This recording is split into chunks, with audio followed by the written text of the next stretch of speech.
అన్న నమస్కారం అన్న. నమస్తే. మంచి పెద్ద పెద్ద బొట్లు పెట్టుకొని వస్తున్నాం. మేము నాటకాలు చేసే పార్టీకి సంబంధించిన వ్యక్తులం కాదు. మేము స్వచ్ఛమైన హిందువులం. ప్రతిరోజు పూజ చేస్తాం. మా పార్టీ పరంగా మేము పనిచేస్తాం. కానీ ఎప్పుడు ఇంత పెద్ద వివిధ అంటే ఎప్పుడు మన నుదుటి మీద ఎప్పుడు బొట్లు నాకైతే సాయం నేను ఎప్పుడు చూడలే మాకు తెలిసినంత వరకు. ఈ మధ్య కాలంలోనే బాగా ఎక్స్పోజ్ అవుతుంది. అట్లనే కాదు, నేను ప్రతి సోమవారం శివుని టెంపుల్కి వెళ్తాను. మన ఇక్కడ గుడ్డిమలకపూర్లో 400 years శివుని టెంపుల్ ఉంది. కలిసి మీరు అడగచ్చు. మెట్టు సాయకుమార్ అనే వ్యక్తి ప్రతి సోమవారం వెళ్తాను. మేము అందరి పార్టీ వాళ్ళలాగా ఆ రోజుకి మాత్రమే జై శ్రీరామ్ అని చెప్పి, అప్పటికి మాత్రమే హిందుత్వం అని చెప్పి ఎలక్షన్ అయిపోవాలి హిందూ మా వల్ల కాదు. ఉపేందర్ ఓపెన్ గా వస్తున్నాం మీతో. మేము అనుకున్నది చేయాలనుకునే వ్యవహారం మాది కానీ కాదు. ఎలక్షన్ బేస్ చేసుకొని హిందుత్వం అని అంటున్నారు. ఎవరిని అంటున్నారని మాట వాళ్ళని ఎవరికైతే ఎన్నికల్లో కేవలము ఆ టైంకి జై శ్రీరామ్ అని చెప్పి ఇప్పుడు అంతా అయిపోయి ఎక్కడ పోయిందిగా అయిపోయింది కదా. ఎలక్షన్ అయిపోయింది, వాళ్ళు గట్టెక్కిర్రు, గుట్ట మీద కూర్చోరు, అవసరం లేదు ఇక. అంటే హిందుత్వం అనే విధానం చాలా డిఫరెంట్ ఉపేందర్. మనం చేసే ప్రతి పని హిందుత్వం పనిచేస్తాము. మనకు రాజకీయంగా తీసుకోవడానికి హిందుత్వ రాజకీయం అంటాం. ఓపెన్ గా ఎవరిని ఏమనుకోండి. ఇప్పుడు మెట్టు సాయకుమార్ మన హిందువు, ఓపెన్ టాక్ నేను హిందువుని. పొద్దున శివుని సోమవారం శివుని టెంపుల్కి వెళ్తా. ప్రతి వారం వెళ్తారు. ఇట్లా ప్రతి సోమవారం ఉదయం 9 నుంచి ఉదయం 6 నుంచి 9 వెళ్తాను, పూజ చేసుకొని వస్తుంటాను. ఎందుకు ఇది నామం ఏంటంటే ఆయన శివుడు కాబట్టి ఆయనకు 3 నామాలు ఉంటాయి కాబట్టి. మతాలకు ఆధారంగా రాజకీయాలు చేస్తున్నారని మీరు డైరెక్ట్ గా బీజేపీని విమర్శిస్తారు, అర్థమవుతుంది. కాకపోతే మరి ఈ మతాల ఆధారంగా రాజకీయాలు చేస్తేనే వాళ్ళకు తెలంగాణలో 8 సీట్లు వచ్చినాయి కదా. నేను ఏమంటున్నా అదేగా. ఇప్పుడు వాళ్ళు మాట్లాడిన వాళ్ళు గత 6 నెలలకు లవాలబా నురిన వాళ్ళు ఎక్కడ పోయారు? ఇక్కడ ఎప్పుడు వాళ్ళ ముఖానికి బొట్టు పెట్టిరా ముఖానికి?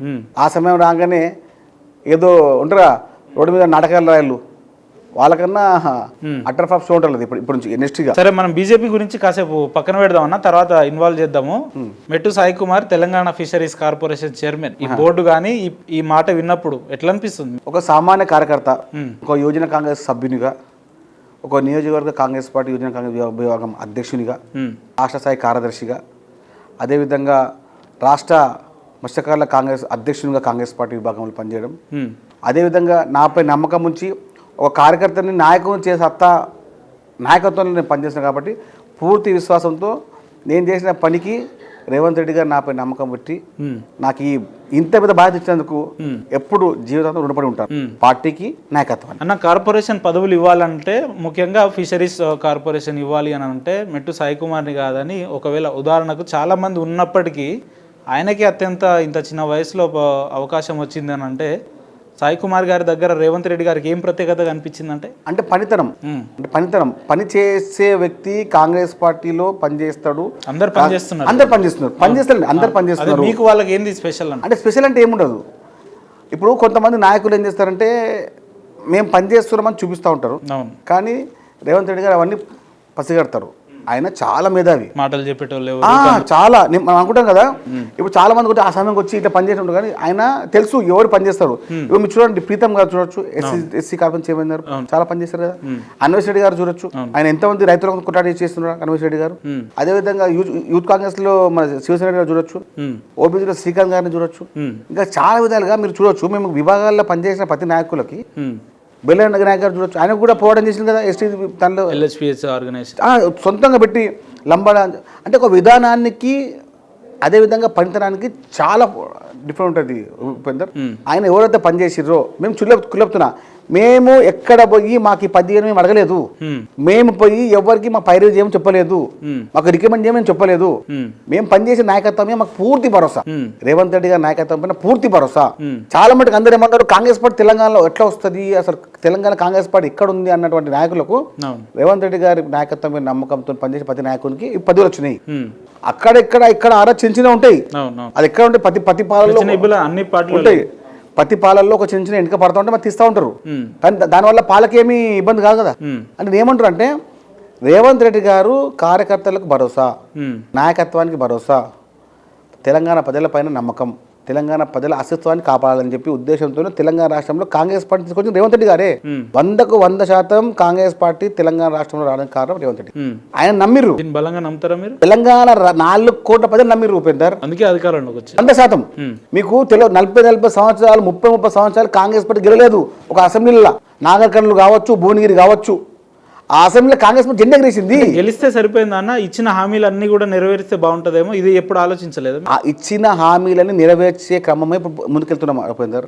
కాంగ్రెస్ పార్టీ ఒకసారి మాట ఇస్తే మాట అన్న, ఒకసారి ఈ మాట మళ్ళీ చెప్తారా? కాంగ్రెస్ పార్టీ ఒకసారి మాట ఇచ్చిందంటే మాట ఇంకొకసారి కాంగ్రెస్ పార్టీ ఒకసారి మాట ఇచ్చిందంటే ఎన్ని నాలుకలు తగ్గినా కూడా ఆ మడమే ఉంటుంది. నేను ఒక మాట గుర్తు చేయాలా, మీ కాంగ్రెస్ పార్టీ 100% గుర్తు చేయాలి. నువ్వు 6 గ్యారెంటీలు 100 రోజులు ఎంతవరకు వచ్చిందన్న అంటే? వినండి ఫస్ట్ పాయింట్ కరెక్ట్. 100 ఇప్పుడు వారంకి ఎన్ని రోజులు? 7 రోజులు. 7 రోజులు. ఇప్పుడు మీరు సండేని మండేని కూడా మీకు జీతం కట్ చేసి మీరు పనిచేస్తే జీతం మీరు కట్ చేస్తాం. సండే ఆఫ్ డే పోతున్నారు కదా, సండే మన సాటర్డే ఆఫ్ డే పోతాం జాబ్కి, మన సండే హాలిడే ఉంటుంది. అంటే సండే మీకు జీతం కట్ చేయాలన్నా మీకు చేయవచ్చా? లేదు. ఎందుకు చేయొద్దు? మనం పని చేస్తున్నాం కదా, కౌంటెడ్ కదా. అంటే ఏమైతే అంటే ప్రతిసారి మనము తెలివిగా చాలా మంది మాట్లాడుతూ ఉంటారు 100 రోజుల్లో కాంగ్రెస్ పార్టీ. అరే ఎక్కడ 100 రోజులు? సెకండ్ పాయింట్, ఎలక్షన్ ఎప్పుడు వచ్చింది? 10 వైపు చేపట్టిరు, మళ్ళీ ఎలక్షన్ కూడా ఎట్లా వచ్చింది? కొంచెం 100 రోజుల గ్యాప్ లో ముఖ్యమంత్రి గారికి ఎలక్షన్ వస్తుందని ముందే తెలియదా? ఆ మాత్రం ఇంకిత జ్ఞానం లేదా అని చెప్పి సిటిజన్లు మాట్లాడతాం. సిటిజన్ కాదు, సిటిజన్లకు నమ్మకం గట్టిగా ఉంది రేవంత్ రెడ్డి గారి పైన. ఇప్పుడు ఎందుకంటే ఈ సోకాలు ఉన్నారు కదా, టీఆర్ఎస్ బీఆర్ఎస్ వీళ్ళు నాయకులు, వాళ్ళు ఎంత నిస్సిగ్గుగా చిల్లర పనిస్తున్నారంటే చెప్పలేనంత. అరే 2018 3,016 రూపాయలు ఇస్తున్నటువంటి ఆ మాటలు 2023 దాకా మాట్లాడలేరు. అప్పటికే మీ ముఖాలకు మీ నాలుకలు మన నాలుకలు పెట్టిరా? వాళ్ళు చేయలేదనే కదా మీకు అధికారం. 2018లో నిరుద్యోగ భృతి 3,016 రూపాయలు ఇస్తా అని చెప్పినటువంటి ఈ నాలుకలు ఏ నాలుకలు పెట్టినప్పుడు వాళ్ళు బీఆర్ఎస్ నాయకులు పాయింట్ కాదు ఇవ్వలేదనే కాంగ్రెస్ పార్టీ.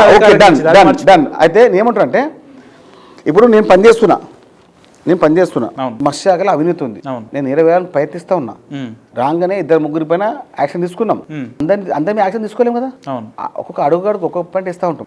ముఖ్యమంత్రి గారు వచ్చిన 48 గంటల్లోనే బస్ ఇవ్వడం జరిగింది, 10 లక్షల ఆరోగ్యశ్రీ ఇవ్వడం జరిగింది, ఇప్పుడు రైతు భరోసా ఇవ్వడం జరిగింది, రైతు బంధు ఇవ్వడం జరిగింది. ఇప్పుడు వచ్చే రుణమాఫీకి కూడా ఆగస్టు 15 లోపు చేస్తున్న ఏకైక ముఖ్యమంత్రి ఎవరు ఉన్నారా? భాజపాగా స్టాండ్ మీద ఉంటారా? తర్వాత ఒకసారి సాయి కుమార్ గారిని మళ్ళీ కలవచ్చు. ఆగస్టు 14 మీకు ఫోన్ చేస్తా. ఇంత కాన్ఫిడెన్స్ ఎట్లా చెప్తున్నా? నాకర్థం మాట ఇచ్చింది ఎవరు? ముఖ్యమంత్రి రేవంత్ రెడ్డి గారు. రేవంత్ రెడ్డి గారు గ్యారెంటీలు 100 రోజులు ముఖ్యమంత్రి ఇచ్చిండు. మీరు కొన్ని పాయింట్ వినండి. 100 రోజుల్లో అన్నారు. 100 రోజుల్లో కాంగ్రెస్ పార్టీ ఉన్న రాజకీయంలో ఎలక్షన్ కోడ్ ఎప్పుడు వచ్చింది? ఎలక్షన్ కోడ్ లో ఉన్న పనిచేస్తారా? మాకు కూడా ఎలక్షన్ కోడ్ లో 10 వచ్చింది, మేము వచ్చినామా? ఎలక్షన్ కోడ్ కన్నా ఒక ముందు రోజు మాకు 10 వచ్చింది, మేము వచ్చినామా? ఇప్పుడు చేయొచ్చు కదా, ఎలక్షన్ అయిపోయింది కదా, 100% చేస్తాం ఉపేందర్. ఇప్పుడు అందరిలాగా మేము బీఆర్ఎస్ పార్టీ బీజేపీ పార్టీ కాదు మాది. ఏదో గాలి మాట మాట్లాడడానికి కాంగ్రెస్ పార్టీది. తెలంగాణ రాష్ట్రం ఇస్తున్నాం, ఆంధ్ర రాష్ట్రంలో తెలంగాణ ఇచ్చినాం. మేము లేకపోతే ఎక్కడ ఉన్నది బీజేపీ పార్టీ, ఎక్కడ ఉండేది టీఆర్ఎస్ పార్టీ? చెప్తుంగా బీజేపీ రాష్ట్ర అధ్యక్షుడు తెలంగాణ శాఖ అని చెప్పినటువంటి విషయం ఎక్కడ ఉంటుండే? కనీసం ఆ నాయకుల పేర్లు తీయడానికి కూడా ఇష్టపడతలేరు మీరు. అవును, మరి ఏందండి కిషన్ రెడ్డి గారు ఇప్పుడు ఎక్కడో చెప్పండి, ఆయన ఎవరు కలుస్తారా? జనరల్ గా ఆయన ఎమ్మెల్యేలు ఉంటేనే ఎవరిని కలవడు. ఇప్పుడు ఎంపీ కేంద్ర మంత్రి అయ్యిండు, అప్పుడు 5 ఏళ్ళు, ఇప్పుడు మళ్ళీ అయ్యిండు. ఆయన కలిసే ముచ్చట లేదు, ఆయన ఎవరు దొరికే ముచ్చట కూడా రాదు. ప్రతిసారి రేవంత్ రెడ్డి గారి పైన మాట్లాడే ముందు ఫస్ట్ మీ ముఖాన్ని అద్దలు చూసుకోవడం మర్చిపోయి మేము మీ 10 ఏళ్ళు ఏం చేశామని చెప్పండి. అరే మేము వచ్చిన తర్వాత బాజాప్తాగా ఓపెన్ గా మాట్లాడుతున్నాం కదా, మేము చేస్తాము రుణమాఫీ ఆగస్టు 15 లోపు చేస్తాను ముఖ్యమంత్రిగా అని చెప్పిన వ్యక్తి ఎవరున్నారా? బాహాటంగా మీకు ఇంటర్వ్యూ లేదు, బాహాటంగా చెప్పినాడు, బాహాటంగా ప్రజల పక్షం చెప్పినాడు. అంత ధైర్యం ఉందంటే ఆయన రేవంత్ రెడ్డి గారు మాత్రమే. అన్న బలంగా చెప్తారా మీరు? కాంగ్రెస్ పార్టీ అధికారంలో వచ్చినప్పటి నుంచి ఈ రోజు వరకు ప్రజలందరికీ కూడా న్యాయం చేసే విధంగానే ప్రయత్నం చేస్తుంది కాంగ్రెస్ పార్టీ నాయకులు అని చెప్పి. ఉపేందర్ 100% చెప్తున్నాను, కాంగ్రెస్ పార్టీ ఎప్పుడు ప్రజల పక్షమే ఉంటుంది. మేము అధికారం లేనప్పుడు కూడా మేము పోరాటం చేసినాం. అధికారం కాంగ్రెస్ పార్టీ కొత్త కాదు, రాసుకోండి విషయం. కాంగ్రెస్ పార్టీ అధికారం కోసం ఎప్పుడు వెంపలాడదు, ప్రాధాయపడదు, ఎప్పుడు మాకు అవసరం కూడా లేదు. కాంగ్రెస్ పార్టీ ప్రతిపక్షంలో ఉన్నప్పుడు కూడా ప్రజల పక్షం ఉంటుంది, అధికారంలో ఉన్నప్పుడు ప్రజల క్షేమం కోసం ఉంటుంది. ప్రజల క్షేమం కోసమే, ప్రజల క్షేమం కోసమే. అశోక్ నగర్ లో కావచ్చు, దిల్సుఖ్ నగర్ లో కావచ్చు, ఆర్టీసీ క్రాస్ రోడ్ లో విద్యార్థి నాయకులు అంతా కూడా డిఎస్సి ఆస్పిరెంట్లు రాత్రి 12 గంటల వరకు ధర్నా చేయాల్సిన అవసరం ఏముందని నీకు మాట చెప్తున్నా. మీరు కరెక్ట్ చెప్పారు, కరెక్ట్ పాయింట్ వేసినారు. ఇప్పుడు డిఎస్సి 6 ఏళ్ళ ఎప్పుడు వేసిరా? డిఎస్సి వేసిరా? అప్పుడు లేవు మొక్కలు ఎడిగిపోయినాయి. అంటే కాంగ్రెస్ పార్టీ వేస్తే కాంగ్రెస్ పార్టీ ఇక మంచి పేరు వస్తుందని చెప్పి ఈ కుట్రలు ఈ కుతంత్రాలు ఎవరు చేస్తారు అన్న కుట్రలు? భాజపాగా బీఆర్ఎస్ బీజేపీ ఒక్కటే చేస్తున్నాయి. అన్న ఈ మాట కాంగ్రెస్ విద్యార్థులంతా కూడా ఒకసారి మిమ్మల్ని గెలవాల్సి వస్తుంది. 100% నేను కలిసి వెళ్తారా? ఆర్టీసీ క్లాస్ వెళ్ళి ఆర్టీసీ కాస్ట్ కూడా మన అడ్డ వాళ్ళ బాధలు వింటారా మీరు? 100% విన్నాం కాబట్టి డిఎస్సీ చేసినాం కదా బ్రదర్. నీకు 6 సంవత్సరాలు డిఎస్సీ లేనప్పుడు, నీకు డిఎస్సీ లేనప్పుడు, నీకు డిఎస్సీ లేనప్పుడు మాట్లాడే నీ నాయకులు వేసినప్పుడు ఇప్పుడు డిఎస్సీ అవసరం బ్రదర్. డిఎస్సీ ఎందుకంటే ఇప్పుడు నేనండి ఒక 10 మందికి అన్యాయం జరిగింది, ఓ 90 మందికి న్యాయం జరుగుతుందంటే మీరు ఏ నిర్ణయం తీసుకుంటారో మీరు తీసుకోండి. నేను మీ పక్షం ఉంటాను. నేను ఇక ఒక 10%కి అన్యాయం జరుగుతుంది, ఒక 90% వ్యక్తులకు ప్రజలకు న్యాయం జరుగుతుంది. కానీ ఇక్కడ 90% అన్యాయం జరుగుతుందని అంటున్నారు. అంటుంది ఎవరు? డిఎస్సీ అభ్యర్థి కాదు. డిఎస్సీ అభ్యర్థులతో కేవలం వారి యొక్క ట్యూషన్ సంబంధించినటువంటి మేనేజ్మెంట్లు, కోచింగ్ సెంటర్లు వాళ్ళతోని బీజేపీ బీఆర్ ఆడుతున్న రాజకీయము. ఇప్పుడు సికింద్రాబాద్ పార్లమెంట్ ఎంపీ ఎవరండి? అది ముషాబాద్ సంబంధించిన ఎమ్మెల్యే ఎవరు? BRS party. వీళ్ళిద్దరు ఆ సెంటర్ అక్కడ ఉంటుంది అన్నాడా? ఇక్కడ తెలుసుకున్నారంటే ఓర్దన్ సెంటర్ అది BJP party MP, BRS party MLA. ప్రజలని రెచ్చగొట్టి ప్రజల్ని ఇబ్బంది పెట్టి ఇట్లా అవుతుంది అట్లదని చెప్పి వాళ్ళని బాధ్యతంగా మానసికంగా వేస్తూ వీళ్ళే. సరే ఏం చెప్తారు మీరు కాంగ్రెస్ పార్టీ ప్రధాన నాయకులుగా డిఎస్సీ అభ్యర్థులకు ధర్నా చేసే నాయకులకు ఏం చెప్పగలరు? నేనేమంటున్నా అంటే ఎవ్వరు కూడా, నేను ఒక మీటింగ్ చెప్పాను రేవంత్ రెడ్డి గారు, ఒక ముగ్గురు నాయకుల వల్ల ఒక ముగ్గురు నాయకులు డిఎస్సీ వస్తే ఒక మేనేజ్మెంట్ కోట వస్తే 100 కోట్ల ఆయనకు నష్టం వస్తుందని చెప్పి ఒక నాయకుడు కాంగ్రెస్ పార్టీ నాయకుడు పోయి ధర్నా చేస్తుండు. ఎందుకు చేస్తున్నాం అంటే నాకు టీఆర్ఎస్ పార్టీ చెప్తుండే. అంటే ఏంది ఇది? వాళ్ళు ఎగ్జామ్ రాసిర్రా, వాళ్ళు ఏమైనా చేస్తున్నారా? అరే ఒకరికి బాహాటంగా మీరు మద్దతు తెలపండి. కానీ అదేదో మీరు మాట్లాడే విధానం కరెక్ట్ ఉన్నట్టు, అదే కాంగ్రెస్ పార్టీ తప్పు అన్నట్టు మాట్లాడతారు. డిఎస్సీ చేయకపోతే 92% ప్రజలకు, వాళ్ళ విద్యార్థులకు, వాళ్ళ కుటుంబాలకు అన్నీ జరుగుతుంది. ఇక్కడ కానీ ఏనుగుపోతుంటే 10 చిమ్ము చనిపోతాయి, 10 మంది ఇబ్బంది ఉంటుంది. దానికి ఎలాంటి ఇబ్బంది కాదు. 92%కి పైగా ప్రజలు ఆనందంగా ఉంటారు. ఇప్పుడు డిఎస్సీ చేసిన తర్వాత మీరు చూడండి, కేవలం అదే ముఖాలు, అదే టీవీలు, అదే పేపర్లు, అదే న్యూస్ చేస్తారు. ఎందుకు చేస్తారు? కావాలని, ప్రజలన్నీ కావాలని మోసం చేయాలి. మళ్ళీ ఇదే వ్యవహారం చేస్తే మళ్ళీ ఈ విధంగా 2009 14 వరకు తెలంగాణ విషయంలో ఎట్లా చేసిన వారు తెలుసు. వాళ్ళకు కుట్రలు, కుతంత్రాలు, ఈ జిమ్మిక్కులు, డ్రామాలు అది తెలుసు. అల్ల వాళ్ళు చాలా మాహిర్లాలు ఓరు బీఆర్ఎస్ బీజేపీ వాళ్ళు. ఏది ఇంట్లో వాళ్ళని తట్టుకునేంత శక్తి కాంగ్రెస్ దగ్గర ఉందా? కాంగ్రెస్ పార్టీ సముద్రం వీళ్ళ చిన్న బాయిలు ఇవి, చిన్న బాయిలు ఇవి. మేము మీద పడిపోతే వాళ్ళు తట్టుకుంటారా మమ్మల్ని? ఎంతసేపు ఈ విమర్శలకే పుట్ట గడిపిస్తుంటారా అన్న, లేదంటే ప్రజల శ్రేయస్సు కోసం కూడా ఏమన్నా అభివృద్ధి కోసం పనిచేసే అవకాశాలు ఉంటాయి? నేను ఏమంటున్నా, 100% అమలు చేస్తున్నాము, చేయబోతున్నాము. ఆగస్టు 15 వరకు మీరు వేచి చూడాల్సిందే. ఎందుకు అనండి, ఎందుకు 6 నెలలు మళ్ళీ అనొచ్చు. 4 నెలలు మాత్రం కేవలం ఎలక్షన్ మనం కొట్లాడినాం కదా. ఉపేంద్ర నువ్వే తిరిగిన కదా ఊరంతా, అందరి ఇంటర్ నువ్వే చేసినావు కదా. ఏది ప్రచారంలో మార్చి 15 నుంచి ఎంత ఇబ్బంది అయింది. ఈయన చేసిన ఘనకారం ఎన్ని లక్షల కోట్ల అప్పు వచ్చింది. చూస్తే ఎంత ఇబ్బంది అవుతుంది.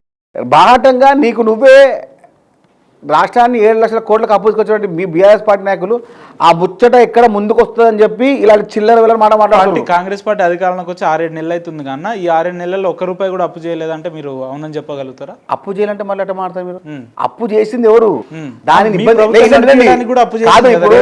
చేస్తున్నారు కదా ఇప్పుడు దాని గురించి. అది జనరల్ ప్రాసెస్ గా వేరే అయిపోయింది. మనం ఏమంటాం అంటే ప్రతిరోజు నీకు నేను డైలీ నాకు అన్నం ఆకలి అవుతుంది, నాకు ₹100 లేవు, నీకు ఫోన్ చేసి చెప్తాను ₹100 ఏమని చెప్పి, అదప్ప ఇస్తావు కదా? ఎప్పటివరకు ఇస్తావు? నాకు నేను సెటిల్ అయిన వరకు. నేను సెటిల్ అవుతా కదా. ఇప్పుడు నాకు శాలరీ వస్తుంది, నెలకు ఓ 20 శాలరీ వస్తుంది. నేను చేస్తాను ఇది ఒక 10 డైలీ ₹100 తీసుకుంటా. పొద్దున్న టిఫిన్కి ₹20, సాయంత్రం లంచ్కి డిన్నర్కి ₹100 తీసుకుంటా. ఒక 3 నెలలు తీసుకుంటా, ₹3000 వస్తుంది. కానీ నేను నెక్స్ట్ మంత్ నేను జాబ్ ఎక్కుతా కదా, ఎక్కడప్పుడు నాకు 20 శాలరీ వస్తుంది కదా, నీ అప్పు నీకు ఇచ్చేస్తాను ₹3,000. అంటే కనీస సౌకర్యాల కోసం డబ్బు తీసుకోవాలి కదా, లేకపోతే ఏమవుతుంది? సిబ్బందికి ఇబ్బంది అవుతుంది కదా. అంటే బాహాటంగా అందరి గుత్తేదారులకు, అందరి పెట్టుబడిదారులకు తెలంగాణ రాష్ట్రాన్ని 9 సంవత్సరాలు బాహాటంగా కుదువ పెట్టేసిండు కేసీఆర్. కుదువ పెట్టేసిండు. దాన్ని ఇడిపినికే, దాన్ని మిత్తి కట్టడానికే, వడ్డీ కట్టడానికి ఎంత టైం పడుతుంది? ఏం కథ? ఒకసారి లోపలికి వచ్చి నువ్వు తెలుసుగా, నీకు జర్నలిజం చేస్తున్నావు కాబట్టి ఎలాంటి అబద్ధాలు, ఎలాంటి నిజాలు మీకు తెలుసు. మీకు బాహాటంగా ప్రతిరోజు కూర్చొని ఇలాంటి బీజేపీ కూర్చొని నైట్లో కూర్చొని పంచాయతీలు చేసుకుంటా కేసీఆర్ గారు అప్పు చేసిండు అని అంటే ఇదంతా ఆయన ఇంటి కోసం అయితే చేయలేదు కదా, రాష్ట్ర అభివృద్ధి కోసమే చేసి. ఇక్కడ ఉపేందర్ ప్లీజ్, నువ్వు తెలంగాణలో ఎక్కడ అభివృద్ధి జరగలేదు అంటారా అన్న? అంటే అవతల పార్టీ ప్రతిపక్షం కాబట్టి మీరు విమర్శించాలని కాకుండా నిజంగా మీ గుండెల మీద చేసుకొని చెప్పండి, 10 ఏళ్ల టీఆర్ఎస్ పరిపాలనలో ఎక్కడ కూడా అభివృద్ధి జరగలేదా? ఇప్పుడు మీరు బిల్డింగ్ కట్టిన ఉపేందర్ ఒక పెద్ద బిల్డింగ్ కట్టినావు నువ్వు. ఎంత ఒక 10 అంతస్తుల బిల్డింగ్ కట్టినావు, బయట మంచి సున్నం వేసినావు, టాప్ మోడల్ సున్నం వేసినావు, ఆ పెయింట్ వేసేసి ఇట్లా చూపిస్తున్నావు, దాన్ని దగ్గర దగ్గర దగ్గర దగ్గర దగ్గర చూపించినావు, మెరుస్తుంది. నువ్వేం చేస్తావు, అబ్బా ఏం బిల్డింగ్ కట్టిండు అన్నాడు, తోపు తురుముగా మనకనే ఓ లీడర్ రావా అని చెప్పి బయటికి వెళ్ళిపోయి చూస్తావు, బయటకు పోతుంది అదే పోతుంటావు చూస్తున్నావు, అదే ఫుల్ ఖుషి అయిపోతావు. ఇక ఎంత ఖుషి అవుతావు అంటే రేపు పండుకుంటే అదే రావాలి కళ్ళ. మళ్ళీ ఏమైంది, ఒక నీకు తీరికలేసింది, అరే 10 సార్లు పోతున్నాం కదా బయట పోతా, ఒకసారి లోపల పోదాం అయిపోయాను. చూసినావు అన్ని బొక్కలే, అన్ని కూడా చెదలే, ఎలాంటి సున్నం లేదు లోపల, ఎలాంటి ఇటుక లేదు, ఎలాంటి బండలు లేవు. అప్పుడు నువ్వేమంటావు, అప్పుడు నీకు వచ్చే మాట ఏంది, పైన పటారం లోన లోటారం. తెలంగాణ రాష్ట్రాన్ని ఆ విధంగా లూటీ చేసింది ఘనత ఎవరికి ఉందంటే కల్వకుంట్ల కుటుంబానికి మాత్రమే. 10,000 అయ్యే రూపాయలన్నీ 10 లక్షలు తీసుకుపోయిండు, 2 కోట్ల అయ్యేదాన్ని 200 కోట్లు చేసిండు, 1000 కోట్ల అయ్యేదాన్ని 10,000 కోట్లు. సరే, మీరు చెప్తున్నట్టు కేసీఆర్ గారి ప్రభుత్వం కావచ్చు, కేసీఆర్ గారు అవినీతే చేసింది అనుకుందాం సార్ అన్న. మీరు అనేక సభలు సమావేశాలు సార్వత్రిక ఎన్నికల సమయంలో కేసీఆర్ అవినీతి చేసి మేము అధికారంలోకి వస్తే జైలుకి పంపుతాం, అధికారంలోకి వస్తే జైలుకి పంపుతాం, ఎట్టకేలకు మీ పార్టీ మీరు అధికారంలోకి ఉన్నారు అంటే కేసీఆర్ గారిని జైలుకి పంపే కార్యాచరణలు ఇంకా రూపొందించుకున్నారా అంటే? తప్పు చేసిన ఏ వ్యక్తి కూడా తప్పించుకోలేడు, చట్టం ముందు సమానమే. నేను ఏమంటాను అంటే చట్టం తన పని చేసుకోవచ్చు, అది పాత డైలాగే బాగుంటుంది, సినిమా డైలాగ్ అది. కానీ తప్పు చేసిన ఏ వ్యక్తిని వదిలే ప్రసక్తి లేదు. ఇది మీ డైలాగ్, అది మా ముచ్చట, మేము చెప్పిన మాట. ఎందుకు అని అంటే ఎవరేమన్నా కానీ రేవంత్ రెడ్డి గారికి ఎలాంటి లాభాపేక్ష లేదు. ఓకే, ఓపెన్ చెప్తాను మీకు. ఆయన చెప్పిండు, నా కుటుంబంలో ఎవరు రాజకీయం రారు, నా కుటుంబంలో ఎవరు మూమెంట్ చేయరు, నాకు ఎలాంటి ఆశ లేదు, ఓపెన్ కదా. ఇప్పుడు ఆయన అంత పెద్ద మాట అన్నప్పుడు వేరే వాళ్ళు ఆ మాట అనలేరు కదా. ఇప్పుడు కేటీఆర్ అనమని చెప్పి కేసీఆర్ని, నేను నా తప్ప తెలంగాణ కూడా చెప్పమని చెప్పండి, కేటీఆర్ చెప్పమని చెప్పండి. రెడ్డి గారి కుటుంబం నుంచి ఎవరు రాజకీయాల్లో లేరా ఇప్పుడు? ఇప్పుడు ఎవరు వచ్చారు, ఉన్నా కూడా వచ్చింది ఎవరైనా? నేను చెప్తాను మీకు, చూడండి ఒకసారి నా మాట చెప్తున్నా, ఏ నాయకుడు కూడా అంత బాహాటంగా చెప్పడు. ఆయన చెప్పిండంటే చాలా పెద్ద మర్మం ఉంటుంది అందులో. ప్రజల శ్రేయస్సు కోసమే రేవంత్ రెడ్డి గారు ముందుకు వచ్చిర్రు. చెప్తున్న ఉపేందర్, నీకు పెద్ద మాట కాదు, ఇంతకుముందు ముఖ్యమంత్రి ఎవరన్నా కలిసినడా, ఎవరన్నా ఎమ్మెల్యేని కలిసినడా, ఎవరన్నా మంత్రులను కలిసినడా, ఎవరన్నా జిల్లా చైర్మన్ కలిసినడా? కేవలం 4గురితోనే దుకాణం నడిపించారు, ఆ కేటీఆర్, సంతోష్ రావు, కవిత, వీళ్ళే. ఆ పక్కన ఉన్నప్పుడు కొంతమంది వాళ్ళ కుటుంబ సభ్యులు. ఎవరన్నా రాజకీయంగా వాళ్ళ సంబంధించిన ఎమ్మెల్యే కలిగాడు. కానీ ఇప్పుడు రేవంత్ రెడ్డి గారు అందరి పార్టీ ఎమ్మెల్యే కలుస్తున్నాడు. ఎవరు మొన్న బీజేపీ ఎమ్మెల్యే కలిసిరు, ఉరుక్కుడు కలిసిరు, మాకు అపాయింట్మెంట్ ఏంటి, వాళ్ళు ఫోన్ చేస్తే గంట సేపు అపాయింట్మెంట్ ఇచ్చిన వాళ్ళకు ఎవరిని ఇస్తారు అట్లా. బీజేపీ నాయకులు ఫోన్ చేసి మిమ్మల్ని కలవాలి సీఎం గారు అంటే గంట సేపు అపాయింట్మెంట్ ఇచ్చిండు.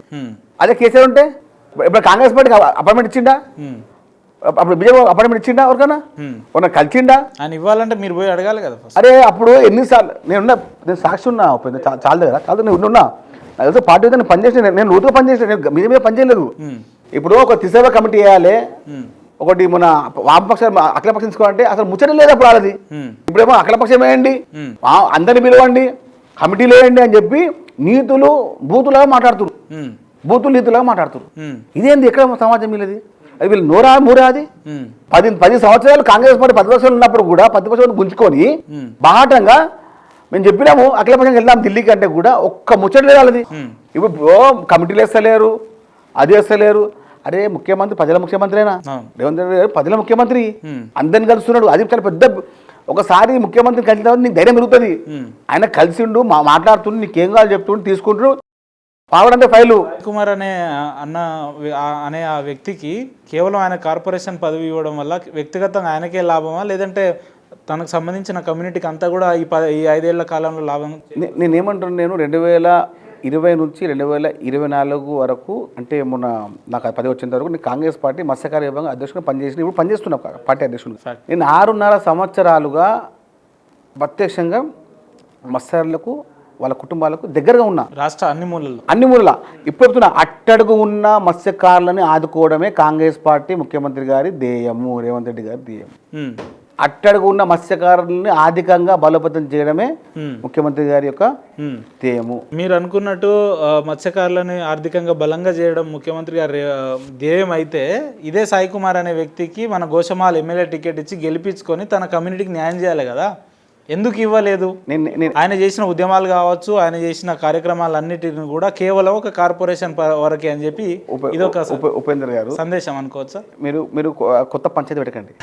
పాత పంచాయతీలు చాలున్నాయి. ఓకే. ముఖ్యమంత్రి గారు బాహాటంగా మెట్టు సాయి కుమార్కి న్యాయం చేయలేదు 2023 ఎన్నికల్లో అని బాహాటంగా చెప్పిన తర్వాత అందరి మధ్యలో చెప్పిన జరిగింది. న్యాయం చేయలేదని మీరైతే ఒప్పుకుంటారు కదా? వినండి, న్యాయం చేయలేదని చెప్పి ఆయన చెప్పినాడు. వినండి, నేను చెప్తున్నా కదా. చెప్పిన తర్వాత ఆయన ఏం చెప్పినారు? ఒక బాహాటంగా మెట్టు సాయి కుమార్ అనే వ్యక్తికి రేపు అధికారంలోకి వచ్చిన వెంటనే ప్రభుత్వంలో సముద్రమైన స్థానం కనిపిస్తుందని చెప్పినారు. నేను కుళ్ళు చెప్పిన ఏ నాయకుడు మాట ఉండరు. ఎన్నికల ముందు ఒక మాట, తర్వాత ఒక మాట. నేను పోయి జస్ట్ కలిసిన ఎంత నా నోటు చెప్తున్నా ఉపేందర్, నేను నా తల్లిని సాక్షి చెప్తున్నా, నా తల్లి దండ్రి సాక్షి చెప్తున్నా, నేను పోయి ఏ పదవి అడగలేదు. నేను పోయి ఏ పదవి అడగలేదు. జస్ట్ పోయి నమస్తే. ఎందుకన్నా ఏ నాయకుడైనా కూడా పదవులు తీసుకోవాలి, అధికారంలో 100 కోట్లు సంపాదించుకోవాలని ఉంటుంది. మీరేంది పదవి అడగలేదని కొత్తగా చెప్తున్నారు? అడగలేదు, ఆయన ఇచ్చిన మాట ఆయనకు తెలుసు కాబట్టి. ఓకే. రేవంత్ రెడ్డి అంటే భరోసా, నాయకత్వానికి, నాయకులకు, కార్యకర్తలకు భరోసా. వన్స్ ఇప్పుడు నువ్వు టెంపుల్కి వెళ్తావు ఉపేందర్, మనం వెళ్తాం టెంపుల్కి వెళ్తాం, వెళ్ళిన తర్వాత దేవుని మనం మొక్కిన తర్వాత మళ్ళీ ఏం చేస్తాము? నమ్మకం అంతే కదా. నేను మెట్టు సాయి కుమార్ అనే వ్యక్తి నాకు చైర్మన్ పదవి అని చెప్పి నేను రేవంత్ రెడ్డి గారిని అడగలేదు. ఈ మాట నేను చెప్తున్నా, నా తల్లిదండ్రులు సాక్షి చెప్తున్నా, నేను అడగలేదు, ఆయన ఇచ్చిండు. నమ్మకం పార్టీ పైన, పార్టీ కార్యకర్తగా పనిచేసిన కాదు ఉపేందర్, పార్టీ కార్యకర్తగా పనిచేసిన నన్ను గుర్తించి కార్యకర్తలను గుర్తించినందుకు ఆయనకి ఎప్పుడు రుణపడి ఉంటాను నేను అంటున్నా. చాలా మంది పైరవులు చేస్తున్నారు నాకు ఇవ్వని చెప్పి, కానీ కార్యకర్తను గుర్తించిన ఘనత కేవలం రేవంత్ రెడ్డి గారి మాత్రం. అడగకుండా ఇచ్చిరని మీరు అంటున్నారు. నేను ఇప్పుడు ప్రశ్న అడుగుతా, చెప్పిన తర్వాత అట్లా కాదు. ఇప్పుడు మళ్ళీ ఒక మాట, మీరు కన్ఫ్యూజ్ చేయకండి, నేను కన్ఫ్యూజ్ అవుతలేను. నేను మీకు ఏమంటున్నా, మీరు క్లారిటీ తోటే ఉన్నారు కదా. ఎందుకంటే నేను నాకు ఈ పదవి ఇవ్వమని చెప్పి అడగలే అంటున్నా. ఎందుకు అడగలేదంటే ఆయన నాకు మాట ఇచ్చింది కాబట్టి, మీ నిబద్ధతను గుర్తించి వారే సంతోషం. కాకపోతే ఇప్పుడు నేను చెప్పబోయే మాట విన్న తర్వాత మా టీంని బెదిరియడం కానీ, కెమెరాల వల్ల కొట్టడం కానీ, మధ్యలో నుంచి లేచిపోవడం కానీ అట్లా చేయను అని అంటేనే అడుగుతాను తప్పకుండా. మీ పార్టీలోనే కొంతమంది మీకు గిట్టని వారు సాయి కుమార్ దేవునగర్ గారు రేవంత్ రెడ్డిని పొద్దున్న లేస్తే జోకిండు, పదవి తెచ్చుకున్నాడు అని చెప్పే వాళ్ళకు మీరు ఏం చెప్తారు? ఇప్పుడు పిసిసి అధ్యక్షుడిగా, పిసిసి వర్కింగ్ ప్రెసిడెంట్ గా పనిచేసిన రేవంత్ రెడ్డి గారు ఆ తర్వాత పదోన్నతి పొంది పిసిసి అధ్యక్షులు లేరు. పిసిసి అధ్యక్షుడు అంటే పార్టీ హైకమాండ్. పిసిసి అధ్యక్షుడు కూర్చున్న తర్వాత ఆయన ఏ మాట చెప్తే అది జరగాలి. ఆయనే సుప్రీం చీఫ్ ఎవ్రీథింగ్. పార్టీ క్రియాశీల కార్యకర్తగా పార్టీ అధ్యక్షులు ప్రతి ఒక్కరు రేవంత్ రెడ్డి మాట. ఎందుకు? పిసిసి అధ్యక్షులు కాబట్టి. పిసిసి అధ్యక్షులు చెప్తే ఆయన చెప్తే పని చెప్పడము జోకడం అంటారా? ఇప్పుడు మీరు మీ ఆఫీసర్ ఉన్నారు, మీ సీఈఓ అంటారా, ఎండి అంటారా, చైర్మన్, వాట్ ఎవర్ మేబీ అంటారు. ఇప్పుడు ఉపేందర్ పోగానే ఉపేందర్కి అన్ని ఇంటర్వ్యూలు ఇస్తుండు, ఉపేందర్ పోయి అందరితో అంతా మాట్లాడు, ఉపేందర్కి ప్రియారిటీ ఇస్తుండు, ఉపేందర్ ఏమన్నా కొత్త వచ్చి మొన్న అని మీ సీఎం మీరు అనొచ్చుగా, మిమ్మల్ని అంటరొచ్చు కూడా. ఇప్పుడు నేను చూస్తున్నా మిమ్మల్ని కనీసం ఒక 10-15 సార్లు నుంచి చూస్తూ ఉన్నా టీవీలలో, అందరూ ఇంటర్వ్యూ చేస్తున్నా ఉపేందర్ అంటే ఉపేందర్ జోకుతున్నాడా? ఉపేందర్ వర్క్ అది. ఉపేందర్ మంచి పని చేస్తుండు, ఉపేందర్ మంచిగా మాట్లాడుతుండు, ఉపేందర్ మంచి క్వశ్చన్లు వేస్తున్నాడు, ఉపేందర్ ఫేస్ లా జర్నలిజం సంబంధించి ఒక మంచి కళ వచ్చింది. కాబట్టి ఉపేందర్ మాటని, ఉపేందర్ యొక్క వాయిస్ ని సిగ్నేచర్ టీవీ వాళ్ళ ప్రేక్షకులు కూడా స్వీకరిస్తున్నారు. ఆయనని వారి యొక్క వ్యూస్ ని పెంచుతున్నారు. కారణం ఎవరు? ఉపేందర్ల పాటే. ఉపేందర్ టోటల్. కానీ ఎందుకన్నా మీ పేర్లు లేదా కొంతమంది చైర్మన్లను ఉద్దేశిస్తూ వాళ్ళు పార్టీ చెప్పులు మోసిరు కాబట్టి వాళ్ళకి ఇస్తున్నారు, మేము పార్టీ జెండాను మోసినాం కాబట్టి మాకు ఇవ్వలేదు పదవులు, మేము నికార్సంగా మాట్లాడతామని చెప్పి కొంతమంది నాయకులు, పదవులు రాని వాళ్ళు ఈ రకంగా మాట్లాడడం ఎట్లా చూస్తారు? నేను ఒక చిన్న మెట్టు శాఖ ఫేస్బుక్ ఉంటుంది కాంగ్రెస్ అని, వెళ్ళిపోయిన తర్వాత 2014 నుంచి చూడండి మేము ఎన్ని ధర్నాలు చేసినాము, మమ్మల్ని ఎన్నిసార్లు కేసు అరెస్ట్ చేసారు, ఎన్నిసార్లు మా బట్టలు చింపారు పోలీసు వాళ్ళు, ఎన్నిసార్లు మనం కింద పాడేసి తొక్కినారు, ఎన్నిసార్లు మనం బాహాటంగా కొట్టినారు. అలా వీడియోస్ ఉన్నాయి ప్రత్యక్షంగా, అది చూడండి. ఎవరు అంటున్నారుగా వాళ్ళకి చూపించి చెప్పండి, పంపండి. ఎందుకు ఇచ్చిర్రు వాళ్ళు చేసారు కదా, వాళ్ళు మమ్మని చెప్పండి. మీకు అన్నారు కదా వాళ్ళు కూడా ఉంటారు ఫేస్బుక్ ఐడి, ఫొటోస్, వాళ్ళ ప్రొఫైల్, వాళ్ళు మమ్మని చెప్పండి. ఆ తర్వాత కంపేర్ చేసుకోవచ్చు మీరే. ఇప్పుడు ఉపేందర్ అనే వ్యక్తి సిఇఓ కింద పనిచేస్తలేడు, ఒక వ్యక్తిగా పనిచేస్తాడు, సీఓ కింద పనిచేస్తాడు. అంటే ఆ యాజమాన్యానికి న్యాయం చేయడం కింద పనిచేస్తావు. అంటే నువ్వేం చేస్తావు అంటే భద్రాచలంలో ఇంటర్వ్యూ చేస్తావు. ఎందుకు చేస్తావు ఇంటర్వ్యూ చేస్తున్నావు? మా సిగ్నేచర్ టీవీ ఎవరు చేయని పని మేము చేసినాము. మేము టెంపుల్ యొక్క వ్యవహారం చూపించినాము, మేము దాని యొక్క భద్రాచలం యొక్క విశిష్టత చూపించినాము, దాని గొప్పదని చెప్పినామని చెప్పి మీకు ఉంటుంది, గౌరవం ఉంటుంది మా టీవీలో. అంటే కాంగ్రెస్ పార్టీ కార్యకర్తగా నేను పీసీ కింద పనిచేసిన చెప్పడం అంట. నాయకత్వానికి అరే ఆ నాయకుని కింద పనిచేయడం చాలా మంది అదృష్టంగా భావిస్తూ చెప్తున్నా. నేను రేవంత్ రెడ్డి గారి నాయకత్వంలో మెట్టు శాఖ అనే వ్యక్తి కార్యకర్తగా, ఒక క్రియాశీల కార్యకర్తగా ఒక కుటుంబ సభ్యులు పనిచేసిన గర్వపడుతున్నా. దీనికన్నా గర్వపడుతున్నా చెప్పడానికి వాళ్ళకు ఉండాలి కొంచెం అన్న. మీరు ఈ ఆఫీస్ కింద ప్రమాణ స్వీకారం చేసినప్పటి నుండి ఈ ఆఫీస్కి రెగ్యులర్ వస్తా ఉన్నారు. ఎట్లా వచ్చిరన్నా వెహికల్? అంటే ఏ వెహికల్ వచ్చారు, ఎట్లా వచ్చారు? నా బండే. ఏ వెహికల్ పేరు చెప్పండి. పర్సనర్. ఎన్ని వెహికల్స్ ఉన్నాయన్న? నా కులుపుతున్నా ఉపేందర్, మా కుటుంబము గణనీయంగా ఉన్నటువంటి కుటుంబము, ఆర్థికంగా ఉన్న కుటుంబము. అంటే ఇప్పుడు నా బండి సెకండ్ హ్యాండ్ బండి, నాదేమి కొత్త ఫార్చునర్ కాదు, సెకండ్ హ్యాండ్ ఫార్చునరే. దాని విలువ 20 లక్షల రూపాయలే. 10 లక్షల రూపాయలకి దాని లోన్ ఉంది, 10 లక్షలు కట్టినా. మీకు తెలియచ్చు చెప్తే బాగుంటుంది అన్న. అంటే మాకు తెలిసిన సాయన అయితే జనరల్ గా అబద్ధాలు చెప్పాడు, ఇప్పుడు ఎందుకో నిజంగా అబద్ధాలు చెప్తున్నా. నేను కుళ్ళేపాలనా, నీకు ఒక నంబర్ ఇస్తా. ఏది మన అన్న, మీరు 20 లక్షల బండి కొని ఆల్రెడీ 10 లక్షల లోన్ పెట్టుకొని నడిపిస్తా ఉన్నారు. కానీ చూసే పబ్లిక్ కి సాదాసీదా కార్యకర్తగా వచ్చిన Sai Kumar fissure man department కి చైర్మన్ గా అప్పుడు, లేదా ఇప్పుడు మళ్ళీ కార్పొరేషన్ చైర్మన్ గా అప్పుడు బాగా దండిగా సంపాదించుకున్నాడు. ఇప్పుడు ఎంత సంపాదిస్తాడో 2-3 కార్లు వేసుకొని ఒక 10 మంది పిల్లగాళ్ళని వేసుకొని తిరుగుతా ఉన్నాడు అని చెప్పి మాట్లాడుతున్నా. నేనేం చెప్పాలా ఇప్పుడు కుళ్ళెప్తున్నా. మా నాన్న సెంట్రల్ గవర్నమెంట్, మన సెంట్రల్ ప్రెస్లో ఏడీగా రిటైర్ అయినారు. మా కుటుంబం ఆర్థికంగా బలోపేతమైన కుటుంబమే. మా బయోడకమని ఏరియాకి వచ్చి మీరు ఎంటర్ కావచ్చు, అన్నింటిపైన మెట్టు జయరాం నిలయమని ఉంటుంది. అవన్నీ అంటే మా కుటుంబం ఎప్పుడు 1975లోనే మాకు 5 ఆటోలు, 100 సైకిళ్ళు. 1970లో 100 సైకిల్ రెంట్కి ఇస్తుండే. ₹1 1 అవర్కి అప్పుడు సైకిల్ రెంట్కి ఇస్తుండే మా కుటుంబం. అప్పుడు 5 ఆటోలు ఉంటుండే, రెంట్కి ఇస్తుండే మేము. మీరు అడగవచ్చు మా కుటుంబం గురించి, మా ఏరియాకి వచ్చి అడగచ్చు, వీళ్ళకున్నటువంటి స్థితిగతులు ఏంది, వీళ్ళ స్థిరాస్తులు ఏంది, వీళ్ళ వ్యవహారం ఏందని చెప్పి. మేము ఎప్పుడు బాహాటంగా ఇంతవరకు ఎవరిని ఇబ్బంది పెట్టలేదు, పెట్టాము కూడా. మాకు అవసరం కూడా ఎట్లా సాయన పొద్దున్న లేస్తే పొద్దున నాకు తెలిసి 10 గంటల నుంచి మళ్ళీ రాత్రి 10 గంటల వరకు మీ దగ్గర ఒక 10-20 మంది ఫాలోవర్స్ ఎప్పటికీ తిరుగుతూ ఉంటారు. వాళ్ళకి భోజనం కానీ లేదంటే సమస్యలని చాలా మంది ఆపదాన్ని మీ ఇంటికి వస్తూ ఉంటారు. వాళ్ళకి ఆర్థిక ఇవన్నీ కూడా, ఈ ఆర్థిక వనరులు ఎక్కడి నుంచి వస్తున్నాయి? నేను ఏమంటున్నా అంటే మీకు కులెప్తున్నా, నా దగ్గర ఉన్న వ్యక్తులు వాళ్ళు కూడా ఆర్థికంగా ఉన్న వ్యక్తులే. వాళ్ళు ఒక దినం లంచ్ పెడతారు నాకు, ఉల్టా పెడతారు నాకు, లంచ్ పెడతారు, డిన్నర్ పెడతారు. ఏమని అన్నారు లంచ్కి వెళ్దామని చెప్పి. అంటే వాళ్ళు నన్ను కుటుంబం చూసుకుంటారు సభ్యుల్లాగానే. వాళ్ళు ఏదో ఫాలోవర్స్ గా కాదు. అరే మా అన్న, మా ఫ్యామిలీ అన్న, ఇలా మా అమ్మ చికెన్ వండింది, అన్న మా ఇలా మా పులిహోర వండింది, తిందామా, తేవచ్చా, రేపు తిందామని. నేను ఇంకా చెప్తున్నాను కదా, మెట్టు సాయి కుమార్ అనే వ్యక్తి ఎప్పుడు కూడా ఏ ఒక్కరిని కూడా చాతన సాయం చేసింది తప్ప ఎవరిని ఇబ్బంది పెట్టాడు, పెట్టబోడు కూడా, పెట్టబోము కూడా. ఎందుకంటే మనం దేవునికి సమాధానం చెప్పాలి ఉపేందర్. మనకు నిన్నటి వరకు మీ రాజకీయ ఎదుగుదలలో మీ ఫాలోవర్లు చాలా మంది ఉన్నారన్న. నిన్నటి వరకు వారికి తెలిసింది ఏంటంటే సాయన్న ఈరోజు చైర్మన్ సాయన్న అయ్యిండు. నిన్నటి వరకు ఉన్న సాయన్న ఈరోజు చైర్మన్ సాయన్న కూడా వాళ్ళకు అదే రకంగా ట్రీట్ ఉంటుందా మిమ్మల్ని నమ్మే వ్యక్తులకు? నేను చెప్తున్నాను, నేను ఏమో ఉంటాను, మీరు బయటికి వెళ్ళొచ్చు, మీరు అడగండి మా కార్యకర్తల్ని. నేను కుళ్ళ అయిపోయాను. నేను కుర్చీలో కూర్చున్నంత వరకు ఆ చైర్మన్ పదవికి నేను చేస్తున్న సేవ. బయటికి వచ్చిన తర్వాత నేను ఇప్పుడు ఈ ఆఫీస్ బయటకు వస్తాను, సాధితంగా ఉంటాము. మన రాజకీయం చేయాల్సిందే, మన పని నేను చేయనివ్వాల్సిందే. ఎందుకంటే మత్స్యశాఖ మంత్రి గారి, ముఖ్యమంత్రి గారి దగ్గర ఉంది కాబట్టి మన మీద చాలా భూతమైన కర్తవ్యం ఉంది. భవిష్యత్తు మనం మంచిగా సెట్ చేసేయాలి. కాంగ్రెస్ పార్టీ మనకి ఇచ్చినటువంటి ఈ బాధ్యతని గట్టిగా నిర్వహించాలి. ముఖ్యమంత్రి గారికి పేరు తీసుకురావాలి రేవంత్ రెడ్డి గారికి అని చెప్పి ప్రతిసారి పనిచేస్తుంటాం అంతేగా. ఇప్పుడు మీరు అంటారు కదా ప్రతిసారి ఏమని, మెట్టు సాయి కుమార్ ఇట్లా.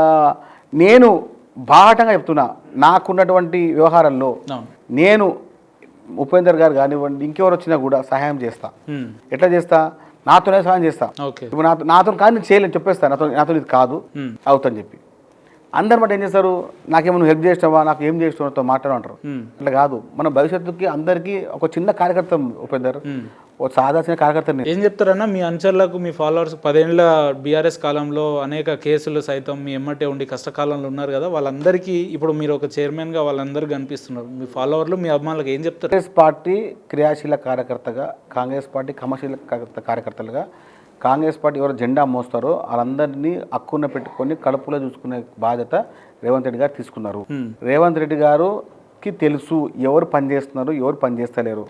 ఈ 10 సంవత్సరాలు ఎవరు పనిచేసారు, అందరి వ్యవహారంలో ఆయనకు సంబంధించిన సమాచారం ఉంది.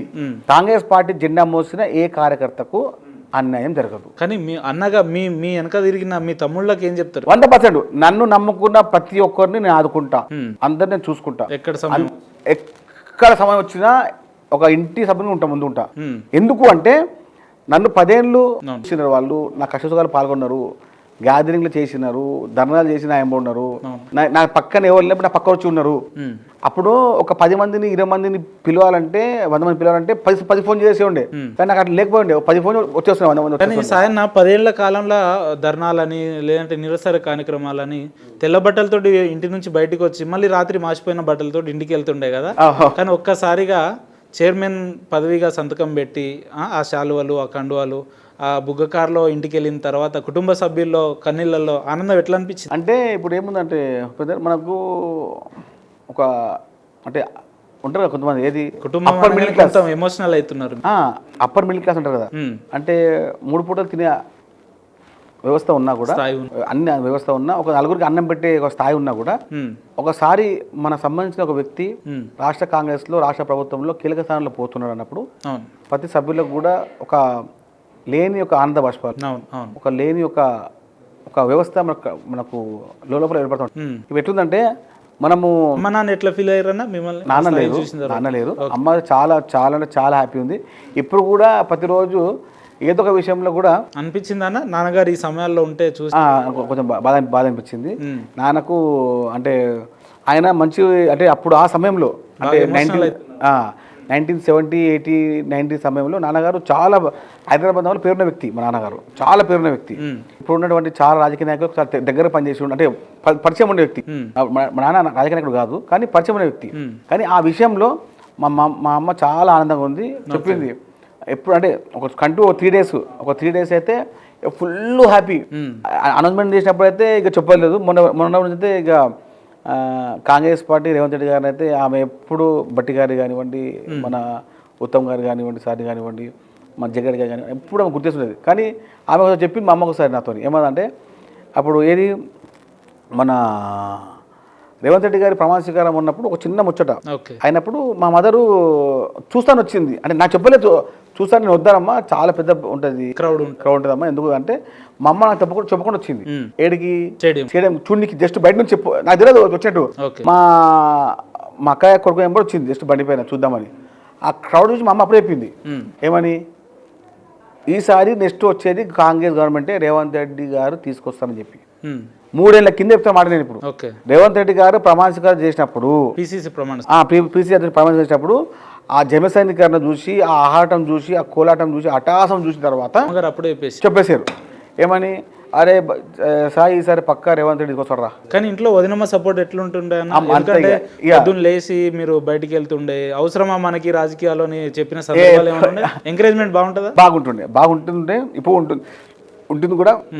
ఎక్కువ మా అమ్మకు కొంచెము రాజకీయం అంటే కొంచెం ఇష్టము, బాగా ఇంట్రెస్ట్, చాలా ఇంట్రెస్ట్, ఏదో ఒకటి కావాలని చెప్పి ఒకటి ఇంట్రెస్ట్. ఇక మా ఫ్యామిలీ అయితే వాళ్ళు ఇక ప్రతిరోజు మా ఈవినింగ్ కూడా టైం ఇస్తాం కాబట్టి ఒక 10 నిమిషాలు 1 గంట సేపు అక్కడనే మన రాజకీయ వ్యవహారం చెప్పుకోవడము, కుటుంబ సమస్య చెప్పుకోవడము, అంతా చేయడము అన్నీ ఇక సపోర్ట్. నేను నా పెళ్లి కాకముందు చెప్పేశాను నేను ఏమని, ముందే నాకు ఇట్లా రాజకీయంగా ఇష్టము, నేను ఈ సమయంలో వస్తాను, నేను ఆ సమయంలో వస్తాను, ఉంటే కేటాయించకపోవచ్చు, ఏదన్నా కూడా నువ్వే చూసుకోవాలి అని చెప్పి నేను అప్పుడు ఉంటుందా ఆ సమయంలో 2010 నుంచి చెప్పిన మాట. ఇప్పుడు కూడా అదే సహకారం ఉంది, ఫ్యామిలీతోని సహకారం మనకు 100% సహకారం ఉంది. రైట్ అన్న, మీరు ప్రతిపక్షంలో గతంలో ఉన్న కాలంలో మీరు రాష్ట్రమంతర పర్యటనలు, మత్స్యకారులకు ఏ ఇబ్బందులు ఉన్నాయో స్వయంగా వెళ్ళి చూసిన సందర్భాలు ఉన్నాయి కదా. ప్రధానంగా మీరు గమనించిన సమస్యలు ఏందన్నా, ఇప్పుడు మీరు కార్పొరేషన్ చైర్మన్ గా ఉన్నారు, వాటిని పరిష్కరించడానికి మీరు ఏ రకంగా కార్యాచరణ తీసుకుంటారంటే? అంటే ఇప్పుడు ఏమైందంటే ఉపేందర్, ఇప్పుడు ఒక వారం బిజినెస్ చేసి ఆ వారం సంపాదించిన ఆదాయంతోనే ఇంకా 6 రోజులు గడిచే సమయంలో ఉంటుంది మత్స్యకారులు. అంటే ఆదివారం చేపలు అమ్మే విధానంలో అప్పుడు ఒక 2,000 రూపాయలు 4,000 రూపాయలు వస్తాయి ఆదాయం, ఒక 10,000 అనుకోండి. ఆ వచ్చిన 5-6 వేలతోనే ఈ వారం మొత్తం నడవాలి, 5 డేస్. మళ్ళీ శనివారం మళ్ళీ వెళ్ళిపోవాలి పని చేసుకొని పనికి వెళ్ళాలి. నెక్స్ట్ అట్లా కాకుండా ఎవరైతే మార్కెటింగ్ వ్యవహారం చేస్తున్నారో వాళ్ళందరికీ ప్రతి అగ్రికల్చర్ మార్కెట్, ప్రతి వ్యవసాయ మార్కెట్లో 1 నుంచి 5 వరకు ఫిష్ స్టాల్లు తీసుకునే విధంగా, తద్వారా ఈ మిగతా 6 రోజులు కూడా వాళ్ళు అక్కడ పనిచేసి అమ్ముకునే విధంగా. అప్పుడు ఏమైందంటే ఆర్థికంగా ఎప్పుడైతే మహిళా శక్తి పెంపొందిస్తామో, ఎప్పుడైతే కుటుంబంలో సగం భారం తెగిపోద్ది. ఇప్పుడు తండ్రి జాబ్కి వెళ్ళి తల్లి ఇంట్లో ఉంటే భారం అంతా తండ్రి మీద పడుతుంది, ఎవరికి భార్య పిల్లల పైన, మొత్తం వ్యవహారం పైన. అదే 6 రోజులు కూడా మనము మహిళా శక్తికి కూడా మనము ఉపయోగపడి వాళ్ళ శక్తిని మనము మన యొక్క తోడ్పాటు చూపిస్తే అప్పుడు కూడా ఎప్పుడైతే మహిళా శక్తి మహాలక్ష్మి అవుతుందో ఆర్థికంగా ఇబ్బందులు కుటుంబంలో ఉండవు. అప్పుడు ఆటోమేటిక్గా మనకు చూస్తే జనరల్గా మనము డెవలప్మెంట్ అయిపోతాం. అంటే మహిళా శక్తిని ముందు తీసుకురావడమే రేవంత్ రెడ్డి గారి యొక్క ధ్యేయం. అన్న, గతంలో ఫిషర్మెన్ చైర్మన్గా మీరు మత్స్యకారుల సమస్యల మీద అనేక కార్యక్రమాల్లో పాల్గొన్నారు కదా, ఎన్నడన్నా మీకు మనసుకు అనిపించింది అన్న, అరే ఏదో నేను కనుక అధికారంలోకి ఉండుంటే ఈ వర్గాలకు ఈ రకంగా న్యాయం చేయాలనే ఒక అంశాలు ఏమైనా అనిపించినాయన్న? ఆ సందర్భాలు ఉన్నాయా? అదే నేను చెప్తాను కదా, ఎందుకంటే ముఖ్యంగా ఇక్కడ యువత చాలా ఇబ్బందులు ఉంటుంది.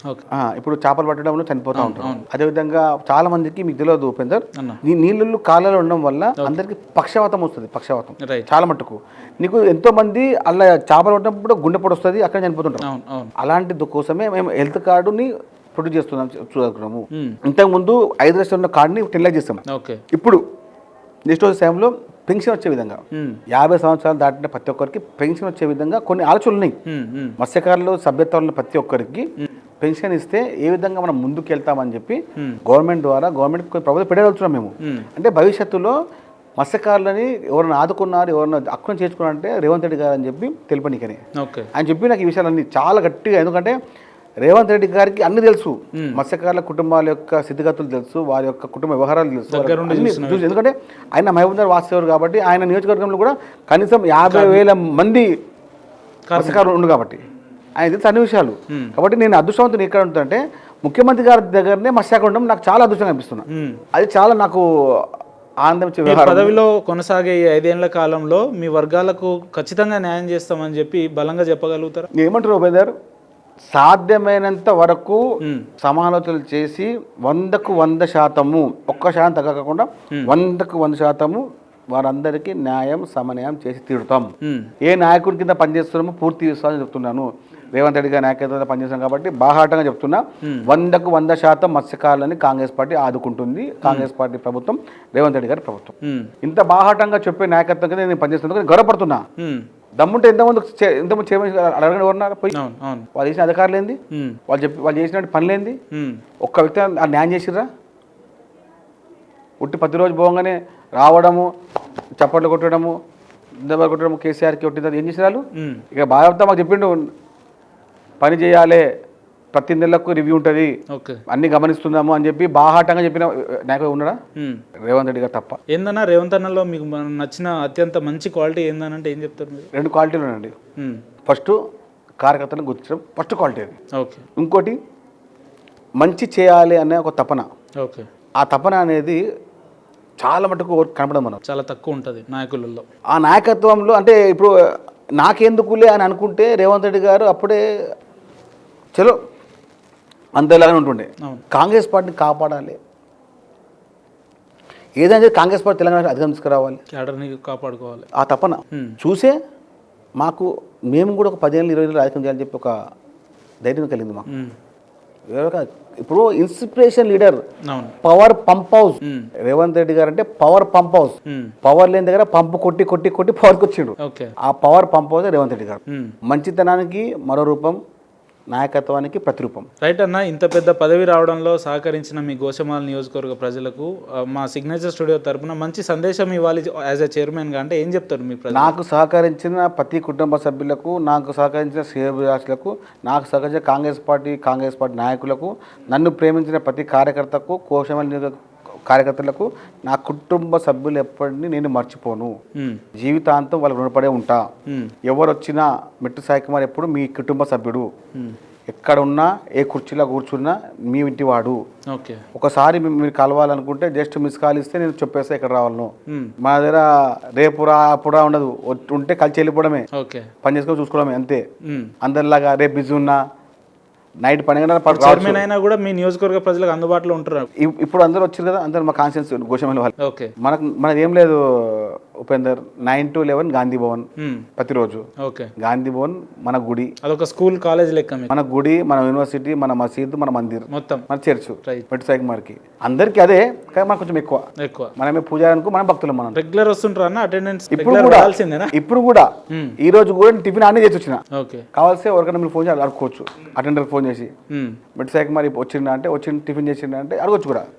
చెప్తా డేటు, ఈరోజు 15వ తారీఖు మార్నింగ్ 9:30కి పోయినాను, 11 o'clock ఆడనే ఉన్నాను, బ్రేక్ఫాస్ట్ అక్కడనే చేసి మీకు కలిసి వచ్చిన. మెట్టు సాయికుమార్ వ్యక్తి గాంధీ భవన్ మెట్లు ఎక్కకుండా ఏ దినం ఉండడు. ప్రతిరోజు పోతా, నా పని ఆడ ఏందో చేసి వస్తా, ఇక్కడ ఏం పని చేస్తా. 2028లో గోషమాల నుంచి మెట్టు సాయికుమార్ అనే వ్యక్తి ఎమ్మెల్యేగా కాబోవాలని కలలు కంటున్నా అంటే? నేను 2023 నుంచి కంటున్నా కలలు. కాదు, ఇప్పుడు చైర్మన్ అయిన తర్వాత కంటున్నా, ఆ కలలు కంటిన్యూ ఉంటా. అది 2020 నిజం చేసుకుంటా. నెరవేరుతుందన్న? నెరవేరాలి, కోరుకోవాలి మీరు కూడా. తప్పకుండా కోరుకోవాలి, ఎందుకంటే మీడియా సపోర్ట్ చాలా అవసరము. మీరు కోరుకోవాలి, మీరు కోరుకున్న ప్రతి విధంగా నెరవేరాలి. కాబట్టి నా కార్యకర్తలపై నాకు నమ్మకం ఉంది, నా నాయకత్వంపై నమ్మకం ఉంది. 100కు 100% మెట్టు సాయికుమార్ని మీరు భవిష్యత్తులో ఒక మంచి నాయకుడు చూస్తారు. రైట్ సాయన్న, ఇంత బిజీ షెడ్యూల్లో కూడా అడగంగానే మీ విలువైన సమయాన్ని మాతో పంచుకున్నందుకు మీ నియోజకవర్గ ప్రజలు ఆశిస్తున్నట్టు వ్యక్తిగతంగా మేము కూడా రాబోయే రోజుల్లో మీరు అత్యంత పదోన్నతులు పొందాలి, పదవులలో ఉండాలి, ప్రజలకు మరింత సేవ చేయాలని మనస్ఫూర్తిగా కోరుకుంటున్నాం అన్న. థ్యాంక్ యూ అన్న, థ్యాంక్ యూ సో మచ్.